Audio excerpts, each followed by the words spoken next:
Turning 50 was supposed to be a milestone. But in the weeks leading up to it, something felt off. My wife, Willow, got secretive, closing her laptop when I walked in, whispering on the phone. When I asked what was going on, she'd just smile and say, "Be patient, Norm." My daughter Piper, 20, was in on it too, flashing those knowing grins and teasing, "You're gonna love what's coming for your big 5-0."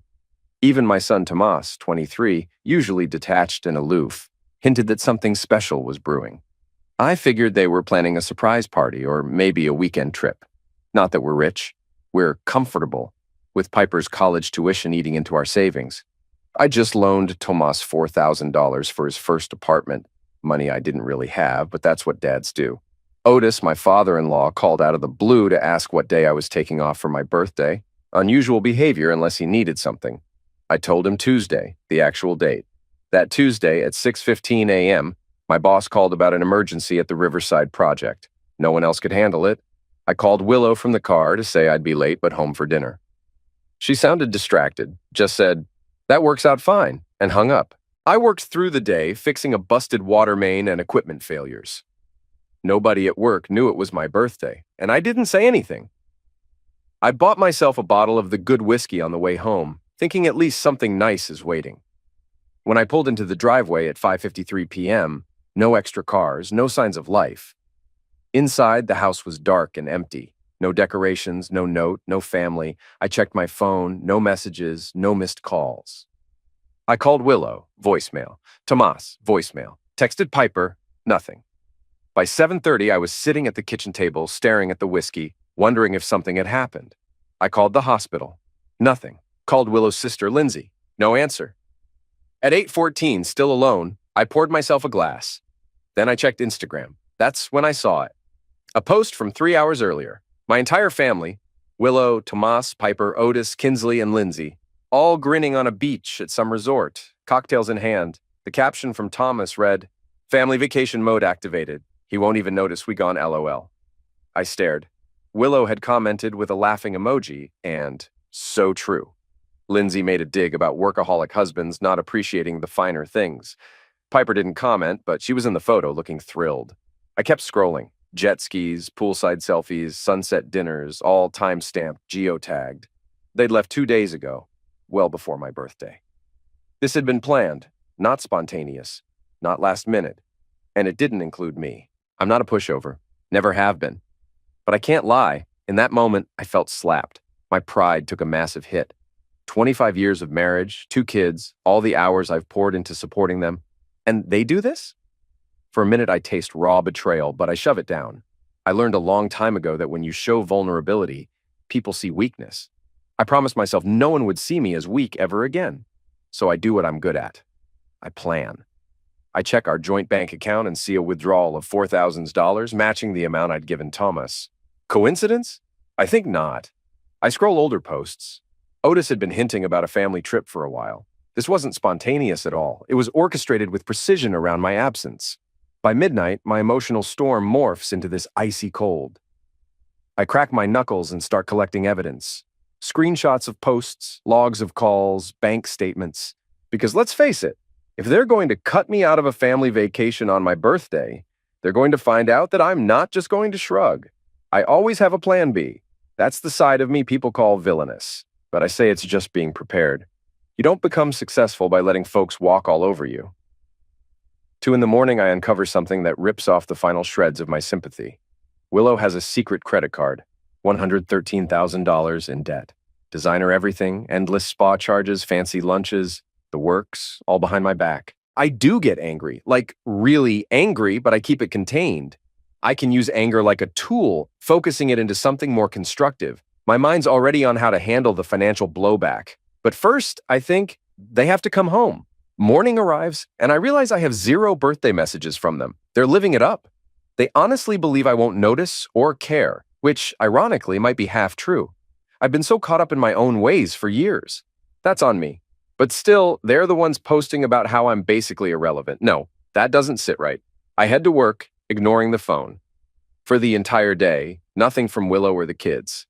The next day is more of the same, more beach pictures. Piper's partying. Tomas is tagging himself at a karaoke bar with Otis. Willow's telling her friends online that she's in heaven, far from real life. I guess I'm real life. The burden she needed a vacation from. Good to know. Day 3. Since they left, I finally get a text from Piper. Hey, Dad, how's it going? My blood nearly boils. How's it going? Like we're old neighbors passing each other in the grocery store. No happy belated birthday. No sorry we forgot about you. Just casual small talk. I ignore it. An hour later, Tomas texts, Dad, can you check if I left my laptop charger in my old room? Not a word about the trip, nothing about my birthday. Sure, kid, let me rummage around the house I pay for to find your charger while you're sipping margaritas on my dime. I ignore that too. By evening, the tone changes. Dad, are you mad? Mom's worried. Dad, can you just say something? Daddy, please text back so we know you're okay. I say nothing. Instead, I snap a picture of myself with a store-bought birthday cake. My pathetic attempt at celebrating days late. I post it on Instagram with no caption. Let them see how I spent the day they forgot. That's my opening salvo. Sure enough, within an hour, the messages blow up. Willow's in panic mode. Piper's sending voice notes with tears. Tomas tries half-hearted jokes. Otis even calls me childish in a voicemail. Because in their eyes, I'm the villain for ignoring them while they're on a beach sipping cocktails. That's rich. I count 47 messages before midnight. Willow's last one says, We're coming home tomorrow. Please be there. We need to talk. I almost laugh. They need to talk. Well, now they do. They sure didn't need to talk when they left me behind. So I stop by a hardware store, buy a new deadbolt, and spend the rest of the night deciding how to handle their return. Because, they can come home, but they'll find out soon enough that I'm not in a mood to play nice. Day 4, I'm off from work. I told my boss I needed time to handle personal business. He knows better than to pry. By mid-afternoon, I hear an Uber pull up, then luggage wheels on the driveway. I make them wait, ignoring the doorbell twice. Finally, I open up, and there they are. Willow, dressed in some new sundress, clutching a gift bag she definitely didn't buy for me until maybe the last minute. Tomas, sporting a fresh tan, eyes darting everywhere but my face. Piper, lips trembling like she's about to cry. And behind them, Otis and Kinsley, both looking like they smelled something foul. No one speaks for a good 10 seconds. I can feel my heart pounding, and that slow burn of anger's about to flare. Finally, Willow breaks the silence. Norman, we've been so worried. We called the hospitals. We tried everything. Yeah, I say, voice flat. Did you try calling me on my birthday? She falters, tries a different tack. Look, the trip was to celebrate your 50th in a different way. We got delayed, and I wanted to surprise you when we got back. I don't even let her finish. I hold up my phone, open Instagram, show them Tomas's post with that line. He won't even notice we gone LOL. I practically shove it in Willow's face. The color drains from her cheeks. Piper's crying for real now. Tomas just stares at his shoes. Otis steps up, huffing like the big shot he is. This is ridiculous, Norman. Let's go inside and talk like civilized people. You don't need to rub it in their faces. I cut him off with a sharp hand gesture. Otis, I'm not dealing with you today. Drop the luggage and leave. He puffs out his chest. You don't tell me. I step forward into his space. Actually, I do. It's my house. You're not welcome here right now. Don't push me. That gets him sputtering, not used to anyone telling him no. Kinsley tries to back him up, but I stare her down too. Finally, Otis leaves the luggage with a loud thump and storms off with Kinsley trailing. Willow's voice trembles. Norman, please, we just need to talk. I let them in, ignoring Otis's glowering face in the driveway. The moment they step inside, the air practically crackles with tension. The house feels smaller with them in it, like too many emotions are jammed into one space. Willow notices right away her things aren't in our bedroom. What did you do with my stuff? She demands, voice shrill. I moved it. Guest room. I keep my tone calm, but there's an edge. Don't worry, it's safe. She starts to protest, but I cut her off by dumping a folder on the kitchen table. Screenshots of their social media posts, transaction records, that huge credit card debt. Before we talk about anything else, I say, we talk about this, all of this. I want you to read every line carefully, and then you tell me when exactly I became the man you could brush off like trash. Willow flips through the pages, face drained of blood. Thomas glances at a few screenshots, then tries to wave it off. Dad, it was a joke. Everybody jokes on social media. You're overreacting. This is toxic. I jab a finger at him. You watch your mouth, kid. Who's being toxic? The father who's paid your rent, your tuition, your bills, or the son who posted that I'm basically non-existent? Piper just stands there, tears rolling down her cheeks, stammering something about how she didn't mean to hurt me. I almost feel sorry for her, but that beach photo of her grinning without a care is fresh in my mind. Willow eventually looks up from the folder. This was supposed to be a break for all of us, a chance to unwind. Otis offered it, and we thought, stop right there, I say, controlling my voice so it doesn't shake with anger. I know about the secret credit card, Willow. I know about the lunches with your sister that cost a fortune, and I sure know about the way you all laughed at me while I was busting my back on that Riverside job. So don't feed me more nonsense about how this was a gift to me. She tries a last-ditch defense. You're so obsessed with money, Norman, always counting every penny. Maybe I wanted something more from life than your daily lectures. I snort. Oh, I see. You wanted more, so you jetted off on my birthday with my kids using my money, and you didn't think I'd be pissed. Got it. Her eyes brim with tears, but I can't tell if they're genuine regret or just frustration. We were planning to celebrate. With what? Another credit card you keep hidden? Or Otis's inheritance? Because I sure didn't see any reservations made in my name. Thomas storms off, muttering under his breath that I'm so unfair. Piper flees to her room, crying. Willow just stands there, stuck somewhere between fury and shame. I can't help but take a grim satisfaction in seeing her illusions crumble. Does that make me a villain? Probably. But in that moment, I feel justified. That night, Willow moves to the guest room. I was still running hot with anger, and anger I had never truly let out before. It sat in my gut like a block of smoldering coal, fueling every breath I took. Willow had retreated to the guest room, presumably to sleep off the tension of our confrontations, while Tomas and Piper holed up in their old bedrooms, each of them apparently too shaken to speak more than a mumbled apology or complaint. Around 11, I roamed the house, trying to process everything. Anger, however, thrives on the smallest sparks. Mine kept flaring each time I remembered how they laughed on that beach, how they seemed to forget about me until I posted that lonely birthday cake photo.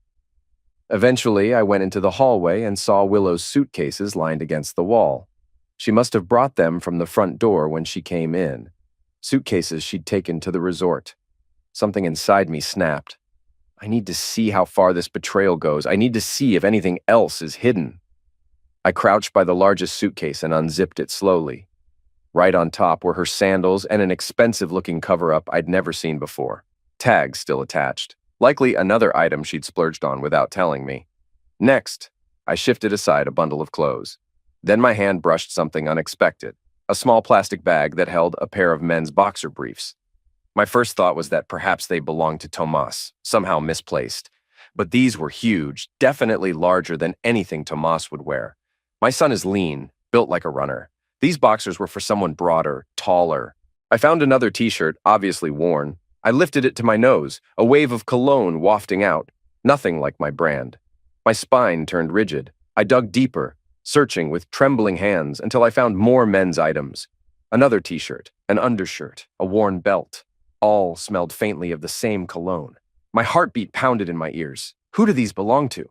Willow's suitcase was stuffed with tangible evidence of something. Someone else. I shot to my feet.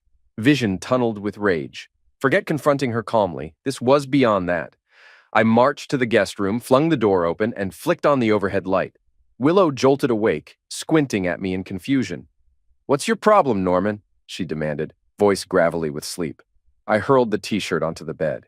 "Whose is that?" I growled. She blinked, then tried to grab it. "Give that to me." "Not until you tell me who it belongs to," I roared, my voice echoing off the walls. Behind me, I heard Thomas's door open. Piper, too, shuffled into the hallway, looking pale.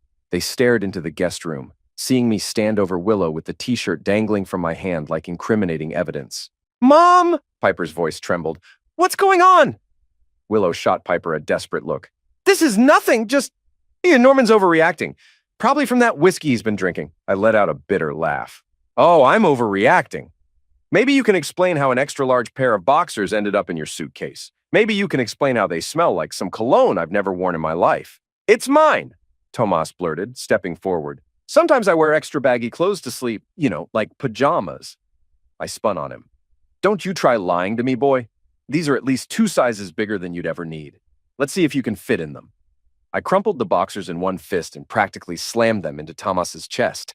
He nearly toppled back from my aggression, arms raised defensively. Piper cut in, voice shaking. Dad, calm down. Just calm down. This isn't what you think. Maybe they got mixed up in the resort laundry. Mixed up? I was practically shouting. You're going to stand there and tell me these just appeared in your mother's suitcase? Don't feed me that nonsense. Willow stood, her expression flipping between anger and a tinge of panic. I don't have to explain every little thing to you, Norman. I'm an adult. If something ended up in my suitcase from the hotel or from the laundry service, it's none of your business. That final phrase tore the last thread of restraint I had. None of my business? I hissed. The day you and the kids left me behind to party with your father, you gave up the right to secrecy in my home. I strode to the suitcase, yanked it off the floor, and began flinging her belongings out the window in a blind fury. Blouses, beach covers, fancy sandals. Each soared into the darkness of the yard. Willow screamed, rushing to stop me, but I used my free arm to block her. You want your stuff? Go pick it off the lawn. Dad, stop it! Piper cried. She dashed over to me, trying to pull my arm down. Tomas grabbed my shoulder. Come on, old man, this is insane! I shook them both off. Stay out of this, I shouted. You and your sister have lied to me for days, maybe months. You made a fool out of me while I was working on my birthday. Don't you dare try to calm me down now. Willow lunged for the suitcase, but I swung it sideways, sending the last of its contents tumbling out the window. She whirled on me, tears in her eyes. You want to humiliate me? Fine. You think I owe you an explanation? Maybe if you weren't so controlling about money, maybe if you paid some attention to my needs, none of this would have happened. I threw the empty suitcase aside. Get out, I snarled. All of you, just get out of my sight tonight. Piper and Tomas glanced at their mother, wide-eyed. Willow faced them, voice trembling with anger. Pack a few things. We're going to my parents' house. I'm done with your father's rages. They hurried to their rooms. I didn't move, but I felt my chest heaving with every breath. Willow shot me a poisonous glare. We're leaving, but this is far from over, Norman. I watched as they gathered a few items, shoes, phone chargers, jackets, and fled into the night, slamming the front door behind them. Only after the house fell silent did I realize my hands were shaking. On the lawn below the guest room window, Willow's clothes lay in a scattered heap, some snagged on bushes or half submerged in the wet grass. I stepped away, locked the door. My mind was a dark cloud of suspicion and hurt. Who is that man whose clothes were in her suitcase? I couldn't sleep, not even for a minute. Morning dawned on an empty, quiet house. I realized with grim satisfaction that I didn't have to worry about Willow popping in or the kids ignoring me under my own roof. But that satisfaction was tempered by raw betrayal. I'd expected them to come back in a fury. Instead, they stayed away, not so much as a text from Willow. Fine by me. My next move was methodical. First, I changed every exterior lock, deadbolts, doorknobs, you name it. Then I took a shower, got dressed, and made a call to a local private investigator named Marsden, recommended by a friend who'd gone through a nasty split. The friend said Marsden knew how to dig. Marsden arrived at my house later that afternoon. A lean man in his 50s with tired eyes and a matter-of-fact way of speaking, he nodded as I outlined the basics. My family left me on my 50th birthday. They lied. I suspect there's more going on. Then I mentioned the men's boxers. That caught his attention. Do you have any idea who it might belong to? He asked, a pen poised over a small notebook. I shook my head, still seething inside. No clue. She was at that beach resort. My father-in-law was there, so maybe he invited someone else. Or maybe she was meeting someone else entirely. I need proof. Marsden gave a curt nod. I'll need the resort's name and any details. I'm discreet. If I have to bribe staff, I will. Just be prepared for whatever I find. Some folks regret learning the truth. Trust me, I muttered. The truth is the only thing that'll keep me sane. He headed off that same evening. 2 days later, he called me, his voice edged with excitement. Mr. Levington, I've got something. Mind if I stop by? I told him to come right away. He showed up at my doorstep with a manila envelope and a cautious look.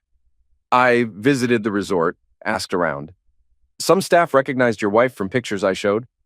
I managed to get a few glimpses of CCTV footage, some from the hotel bar, some from the hallway near her suite. I also spoke with a bellhop who remembered a tall man visiting your wife's room multiple times. He opened the envelope, spreading out a series of grainy black and white stills. They clearly showed Willow in a flowy dress, stepping into a hallway, leaning up to kiss a man whose face was partially visible. My heart pounded like a drum in my ears. That man was definitely bigger than me. Broad shoulders, with hair just starting to gray at the temples. Marsden tapped one image. The bellhop described him as a familiar face to your wife. Called her by first name, said they seemed close. I bribed him a little for more info. He said it wasn't the first time he'd seen your wife with this man. They apparently visited the same resort about a year ago. I sank into a chair, scanning each photo with trembling hands. So, she's been cheating. Marsden cleared his throat. I also recognized the man from a more public social media search. His name is Gavin Rivers, a high school boyfriend of hers, if I'm not mistaken. My head shot up. Her ex from way back? Marsden nodded. Seems they reconnected. According to the bellhop, your wife and Mr. Rivers acted very comfortable. And from the accounts I gathered, it's been going on for years. 5, to be precise, from the earliest hotel records. They apparently use family vacations, ones you either don't attend or you send them on alone, to meet up, sometimes with the kids present.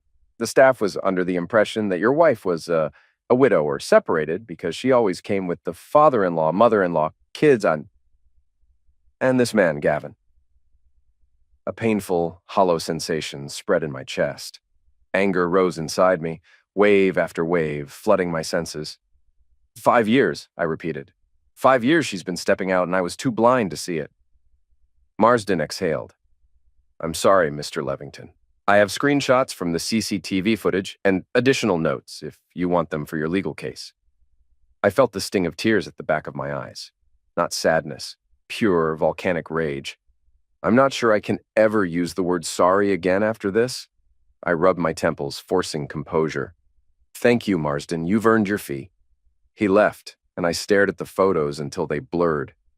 My kids knew. They had to. No way they wouldn't have noticed Uncle Gavin or whatever name he went by. All those times I worked extra to fund family getaways. She was with her lover, and the kids never said a word. For the rest of the day, I locked myself in my study, ignoring phone calls, ignoring the outside world. An absolute darkness took hold of my mind, urging me to get revenge. I made calls to a top lawyer, the same one I'd only casually consulted before. Now it was time to finalize everything. No more illusions. I met with the lawyer, Daniel Treadway, who specialized in high-conflict divorces. We sat in his glass-walled office, an imposing view of the city behind him. I want to cut them off, I said, voice tight. No more tuition for Piper. No more allowances. Nothing. They've all betrayed me. Treadway studied me over the rim of his glasses. You must understand, courts are typically sympathetic toward children's education, but Piper is 20, right? Technically an adult. You can stop paying if you wish. She might petition for more support, but given it's not mandated child support, you have options. Good. I'm done paying for a daughter who lies to me. As for my son, I'll think about how to handle that. Maybe I'll separate him from the rest, but if he's also complicit... Treadway nodded carefully. I'll draft the necessary motions. We'll freeze joint assets, request an immediate hearing to discuss property division. Gather all your evidence, bank statements, credit card debt, the PI's findings. If you suspect your wife might try to claim a large share, we need to be ready. I handed over the folder from Marsden. Here's all the proof of her affair, possibly 5 years running. The kids knew and kept silent. Treadway flipped through the photos, grimacing. This is substantial. Courts don't always weigh infidelity heavily in property splits, but it can shape the narrative. And if she used marital funds for these rendezvous, that's a misappropriation of assets. I set my jaw. Perfect. I want that hammered home. We concluded the meeting with Treadway promising to expedite the process. By the time I stepped back onto the street, the sun was setting. I felt eerily calm, like every nerve was no longer raw but numb. My phone buzzed. Calls from Willow, Thomas, Piper. I ignored them all. 5 days ticked by in a blur. I refused to respond to any messages from Willow or the kids. Piper sent tearful voicemails. Dad, can we talk, please? Mom's sorry, I'm sorry. We need to figure things out. Tomas left a single text. Dad, you gotta stop ignoring us. Willow had sent me a flurry of messages, half angry, half apologetic. I read them all with cold detachment, never replying. On the fifth day, a pounding shook my front door. I peered through the peephole. Willow, Tomas, Piper, back again. This time, no suitcases, just furious expressions. I opened the door a crack, enough to see them, but not enough to let them push past. "We need to talk," Willow said, voice taut. "Open the door." I stepped aside, letting them file into the living room. I noticed Tomas's face was set in a glare. Piper looked hesitant, and Willow carried an air of exasperated authority, as though I were the one who'd messed up. She folded her arms. "You've ignored us for nearly a week. You've changed the locks, and Piper told me you canceled her tuition. You can't do that," I scoffed, crossing my arms. "Watch me. It's my money, and I've decided that neither she nor you deserve another dime from me." Piper let out a disbelieving cry. "Dad, how could you? I'm your daughter." "Are you?" I snapped. "Because from where I'm standing, a real daughter wouldn't hide the fact that her mother's been cheating for 5 years. A real daughter wouldn't celebrate my 50th birthday on a beach with her mother's lover in tow." Willow's eyes flashed. "That's absurd. You're making assumptions, Norman. I don't know what private investigator you hired, but you need to ask yourself why I had to seek emotional support elsewhere. Have you ever considered that your constant controlling behavior, your obsession with finances, made me feel suffocated?" "Mom, don't," Piper mumbled, tugging her mother's sleeve. Willow wrenched away. "No, let me speak. If Norman had been a better provider, if he tried harder, I wouldn't have needed Otis's money. And I definitely wouldn't have been tempted to reconnect with Gavin." "Gavin," I repeated icily. "So you admit it. Gavin Rivers, your old boyfriend." Piper's head snapped up. "You know his name?"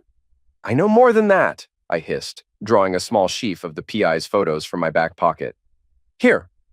This is you and your boyfriend at the resort bar. This is you kissing him. This is you heading to the suite while my father-in-law looked on like it was normal. And you," I wheeled on Piper, "you sat there with your cocktail acting like everything's peachy. You and Tomas both." Thomas barked out, "We didn't ask for details, okay? I'm not some gossip, but Mom has a right to be happy. You're never around. You're always working, always yelling." "Don't you dare turn this on me," I snarled. "It's a double betrayal. I've given everything for this family. And the two of you kept quiet while your mother pranced around with Gavin Rivers, because you liked the trips, didn't you? The money, the fancy resorts, courtesy of Otis or whoever else was paying." Piper interjected, tears in her eyes. "Dad, can't you see how miserable you made Mom? She needed to feel desirable. If you'd pay half the attention to her as you do your job, maybe none of this would have happened." Willow shot Piper a warning look, but Piper was on a roll, grief and anger fueling her words. "There are men out there who can provide better, you know? That's all. Mom wanted a life that didn't revolve around your controlling ways." I felt my temper fray. "Are you blaming me for your mother's affair?" Tomas let out a frustrated groan. "Look, Dad, it's not about blame, it's about reality. You shut down emotionally years ago. You act like some machine that just pays bills and occasionally barks orders. Mom's a human being. She messed up, but you created the situation." "Stop," Willow hissed at them. "Both of you, enough. We're here to solve problems, not inflame them." I barked a laugh. "Solve problems? You're all telling me it's my fault you lied, cheated, and took secret trips with your ex? This is unbelievable." That's when Piper's eyes narrowed, tears brimming. She suddenly spat. "And how do you know we're even your kids? You're always so sure about who does and doesn't deserve your money, always counting pennies like some miser. Maybe you should have asked yourself that question years ago, Dad. How do you know I'm even yours?" An electric jolt of shock went through me. The words echoed in the living room. Willow's face turned pale. Tomas froze. "Piper," Willow snapped. "That's enough. Don't say something you'll regret." But Piper kept her gaze locked on me, shaking with emotion. "Dad wants to talk about betrayal, about lying? Fine. I'm sick of all this. He's not the only one who's been kept in the dark." My fury ignited like a flash fire. "Get out!" I growled, voice shaking. "Get out of my house before I do something we all regret." Willow tried to reach for Piper's arm to pull her back, but I advanced on them, picking up a decorative vase from a side table. I didn't hurl it, but I brandished it threateningly. "I said out!" Tomas and Piper stumbled toward the door. Willow followed, eyes wide, with something between fear and desperation. I threw the vase down onto the floor where it smashed into shards, making them flinch. "You come in here, lecture me about your affair, then drop that bomb. Get out!" Before I knew it, they were gone, slamming the door behind them, and I was left trembling among scattered ceramic fragments. Those last words from Piper haunted me. How do you know we're even your kids? In a rage, I refused to consider it. But in the cold silence that followed, doubt seeped in. What if she's not mine? 3 days later, I mustered the nerve to collect stray hairs from Piper's brush, left behind in her old bathroom, and a used tissue from Tomas's wastebasket.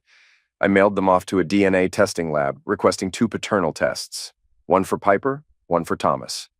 The results arrived sooner than expected. Late one evening, a discreet envelope came in the mail. I tore it open with trembling hands, scanning for key words. Thomas Levington, 99.9% probability of paternity. Piper Levington, 0.00% probability of paternity. My head spun, the walls seeming to tilt. I sank onto the edge of the couch, rereading that final line.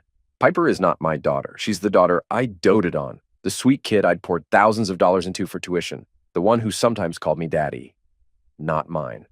Rage flared, but heartbreak followed in its wake. The emptiness felt bigger than anything I'd ever known. Everything, every father-daughter moment, was now tainted by that single line, 0.00%. I was alone in the living room, the lights low and a half-empty whiskey bottle on the table. Just a few sips in, but enough to feel that numb buzz creeping over me. The day's revelations still echoed in my head. Piper not mine. Willow cheating for years. The house felt cavernous and empty. My phone rested silent. No more texts, no more calls. Just me, my anger, and the knowledge I was done being a fool. Out of nowhere, I heard commotion in the driveway. An engine revved. Something expensive by the sound of it. Then came the slam of car doors, voices raised in agitation. I peered through the window. Otis, my father-in-law, stood there with Willow, Thomas, and Piper clustering behind him. My pulse jumped. What now? Before I could get to the door, Otis pounded on it, rattling the hinges. "Norman, open up! We're coming in!" he barked.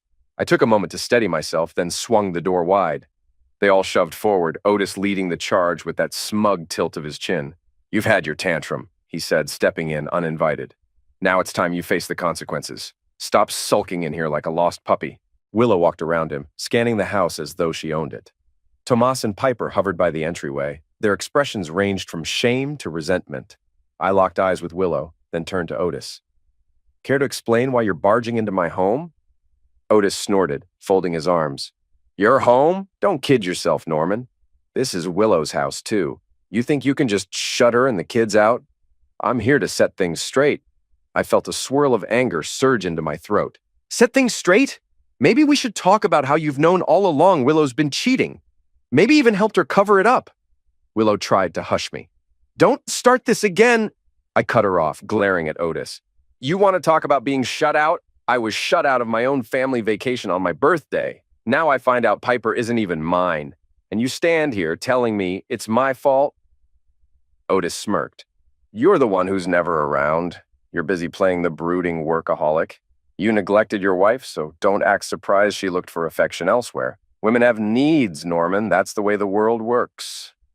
I clenched my fists. My heart hammered. "Stay calm," I told myself.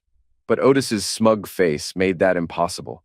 "You're an enabler," I growled. "You funded Willow's trips, put on this charade, and never once told me the truth." Willow interjected. "You have no idea what it's like to feel invisible in a marriage. Maybe if you hadn't shut me out." "Shut you out?" I let out a bitter laugh. I poured money, time, and energy into this family. I was too trusting. That's my biggest mistake. Tomas, arms rigid at his sides, abruptly raised his voice. "Dad, calm down." "Grandpa's right.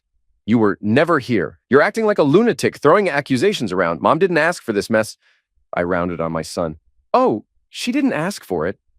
Then what do you call years of sneaking around with her ex, letting me raise a child that isn't mine?"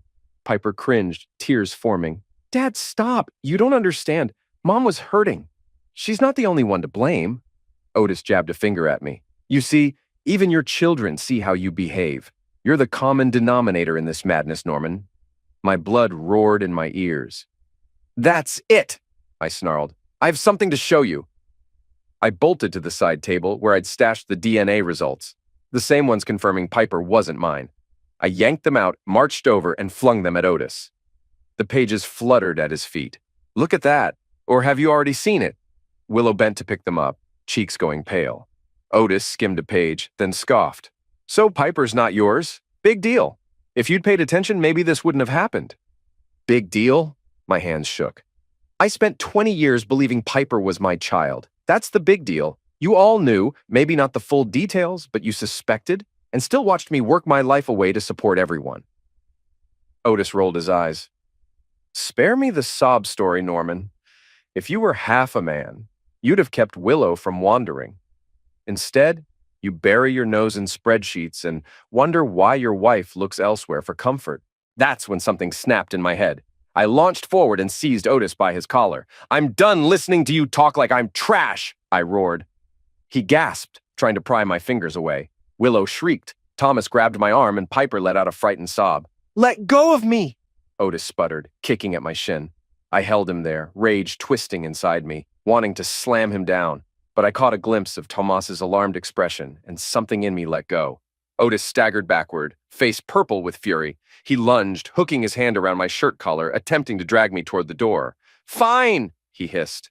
If you won't leave my daughter's house, I'll haul you out myself. You worthless excuse for a husband. We stumbled, colliding with the side table. The lamp clattered to the floor, shattering. Willow screamed, Stop it! Piper pulled at Otis's arm while Thomas yelled, Grandpa, chill out! You're making it worse! I freed myself with a shove. Otis tumbled against the couch, my chest heaved, eyes darting to the corners of the room like a caged animal. Instinct took hold. I whirled around, sprinted to the closet by the hallway, and pulled out my locked Magnum case. My fingers fumbled the combination in my fury. Within seconds, I drew out my Magnum, a piece I'd kept for home defense but rarely touched. Someone gasped. Tomas shouted, Dad, what are you doing? I marched back into the living room, brandishing the heavy Magnum. I've had enough, I barked, adrenaline surging. My heart hammered so loud I could barely hear them. Without thinking, I squeezed off 2 rounds into the ceiling. Bang! Bang! Debris rained down, and everyone dropped or scrambled for cover. Willow screamed, pressing against the wall. Piper's eyes went wide, tears streaming. Otis stumbled behind the couch, pale as a sheet. Thomas stood frozen, arms lifted in shock. Get out of my house! I yelled, voice echoing. All of you! I don't want to see a single face here again. Do you hear me? I've been taken advantage of for the last time. Get out before I lose the last shred of control I've got. They wasted no time. Otis crawled out, stumbling to his feet. Willow fumbled to grab Piper's hand, tears in her eyes, but too frightened to speak. Tomas backed toward the door, hands still raised. One by one, they vanished into the night, the heavy door slamming after them. I was left, Magnum still clenched in my hand, heart pounding like a war drum. The police were called. Neighbors heard shots. But by the time they arrived, my house was empty except for me and the bullet holes in the ceiling. I explained it was a warning shot, an act of self-defense in my own home. They lectured me about discharging a firearm indoors and let me off with a severe warning, seeing no one had been harmed. Legally, everything unraveled fast. Willow pushed for divorce, citing my volatile behavior. I countered with paternity fraud, detailing her years-long affair. Lawyers got involved. Depositions were filed. Both Piper and Tomas refused to testify against me. But they didn't speak to me either. I made it clear I was withdrawing all financial support, including Piper's tuition payments. If Otis or Gavin wanted to step up, so be it. I was done. A few weeks later, the divorce was finalized in an unceremonious hearing. Willow tried for spousal support but found little sympathy from the judge after the evidence of her betrayal came out. I never saw Otis again, thankfully. Piper and Tomas drifted into their own lives. I'd never forgive them for enabling that lie. In the end, I was left in a silent house with bullet holes patched in the ceiling, wrestling with the bitter truth of my life's collapse, and the knowledge that sometimes a man only finds out who he is when there's nothing left to lose.